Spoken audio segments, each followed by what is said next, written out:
അപ്പോൾ ഇന്നത്തെ നമ്മുടെ യാത്ര അച്ചു പറഞ്ഞ പോലെ ആനയും പുലിയും ഒക്കെയുള്ള ഒരു കാട്ടിലേക്കാണ്. മനോഹരമായ ഒരു സ്ഥലം, നമ്മുടെ തൃശ്ശൂരിലെ ഏറ്റവും വലിയ ഡാമായ ചിമ്മിനി ഡാം. പിന്നെ ഏറ്റവും പ്രധാനപ്പെട്ട കാര്യം, ഏകദേശം ഇവിടെ എത്താറാകുമ്പോൾ തന്നെ മൊബൈൽ നെറ്റ്വർക്ക്സ് എല്ലാം കട്ടാവും. നെറ്റ്വർക്ക് ഒന്നും ഇല്ലാത്ത കാരണം വാട്സാപ്പ്, ഫേസ്ബുക്ക്, ഇൻസ്റ്റാഗ്രാം ഒന്നിനെ കുറിച്ച് ആലോചിച്ചും വിഷമിക്കേണ്ട ആവശ്യമില്ല.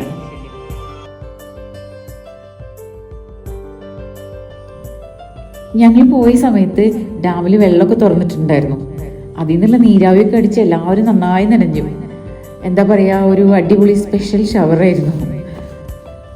പിന്നെ എല്ലായിടത്തും ചുറ്റിക്കറങ്ങി സ്ഥലങ്ങളൊക്കെ കണ്ടു. ഊഞ്ഞാലാടി, കൊട്ടവഞ്ചിയും ബോട്ടും ഊഞ്ഞാലും ഒക്കെ ആയിട്ട് എല്ലാവരും നന്നായി എൻജോയ് ചെയ്തു.